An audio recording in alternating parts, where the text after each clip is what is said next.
पहला सबूत 11,965 voter duplicate. इसका मतलब एक ही आदमी के दो जगह नाम दर्ज किए गए हैं। दूसरा सबूत 40,009 वोटर ऐसे निकले हैं जिनका एड्रेस बिल्कुल फेक है। दोस्तों, किसी का मकान का नंबर 0, किसी का पता अधूरा। जय हिंद दोस्तों, 2024 के चुनाव खत्म होते हैं।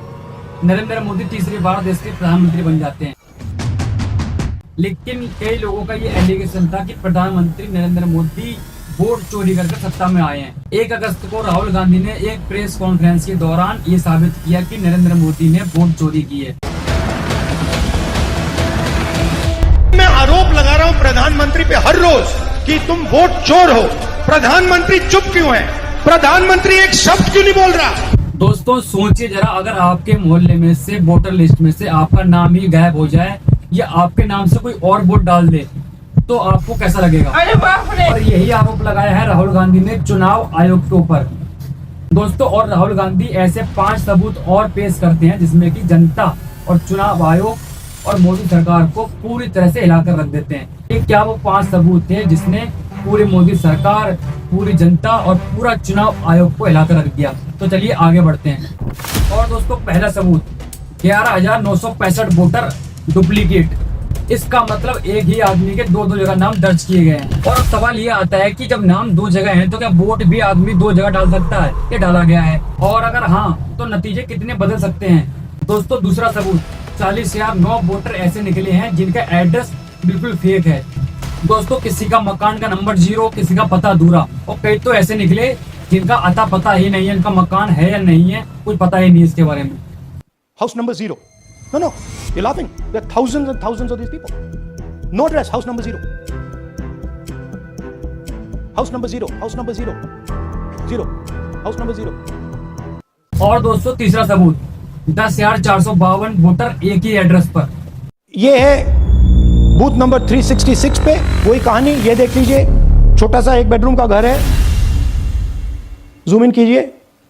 इसका मतलब कि एक ही कमरा, एक ही घर, और एक घर में 10,000 से ज्यादा लोग रह रहे हैं।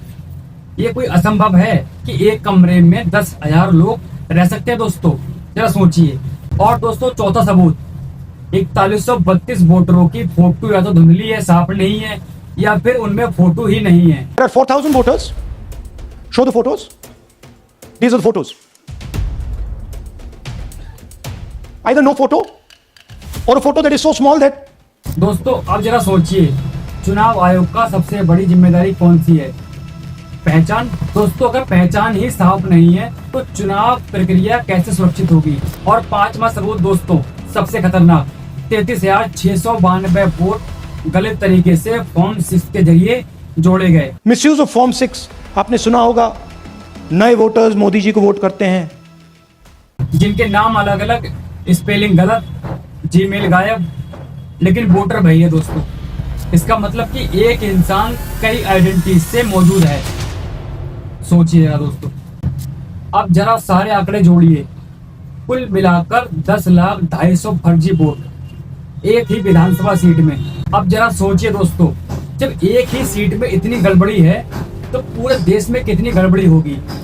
दोस्तों, अब आते हैं चुनाव आयोग पर। इलेक्शन कमीशन ज्ञानेश कुमार कहते हैं कि अगर राहुल गांधी सही हैं तो वो एफिडेविट देकर सबूत पेश करें। और इलेक्शन कमिश्नर ज्ञानेश कुमार कहते हैं कि नाम डुप्लीकेट हो सकता है, पता डुप्लीकेट हो सकता है, लेकिन वोट तो सिर्फ एक ही डाला जा सकता है। यानी उनके हिसाब से ये वोट चोरी नहीं, ये वोटर लिस्ट की गड़बड़ी है। लेकिन अब सवाल ये है कि इतनी बड़ी गड़बड़ी वोटर लिस्ट में कैसे हो सकती है? दोस्तों, अब ये कहानी और इंटरेस्टिंग हो जाती है, क्योंकि राहुल गांधी कहते हैं कि ये डेटा इलेक्शन कमिश्नर के अपने रिकॉर्ड से निकाला गया है, लेकिन चुनाव आयोग कहता है कि नाम तो मिल जाएंगे। लेकिन जब तक ये साबित नहीं हो जाता कि डुप्लीकेट वोटरों ने वोट डाला भी है, तब तक इसको वोट चोरी नहीं कहा जा सकता है। दोस्तों, पूरा खेल अब राहुल गांधी के एफिडेविट पर अटका है। अगर राहुल गांधी अपना एफिडेविट चुनाव आयोग को देते हैं तो चुनाव आयोग को पूरी तरह से दोबारा से जांच करनी पड़ेगी इसकी।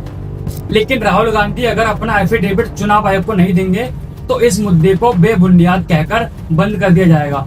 तो अब सवाल ये है कि राहुल गांधी सबूत पेश कर पाएंगे या फिर ये एक और राजनीतिक ड्रामा बनकर रह जाएगा? दोस्तों, और अगर सोचिए आपका वोट जो लोकतंत्र की सबसे बड़ी ताकत है, क्या वो भी सुरक्षित है दोस्तों? ये लड़ाई बीजेपी और राहुल गांधी या चुनाव आयोग की नहीं है, ये लड़ाई है हम सबकी, क्योंकि हमारा अधिकार है वोट।